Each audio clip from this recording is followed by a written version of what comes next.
How to turn on compatibility mode in Microsoft Word. Compatibility mode is useful when you regularly need to create or edit documents that are compatible with older versions of Microsoft Word. First, open Microsoft Word and create a new blank document. Next, click File and select Save As. Choose the location where you want to save the document. In the Save As Type drop-down menu, select Word 97-2003 document. Enter a file name, and click Save. Word will now save the document in the older .doc format.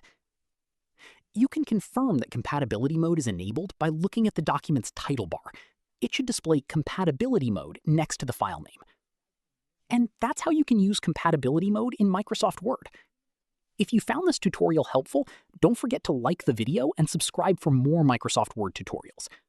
Thanks for watching, and see you in the next video.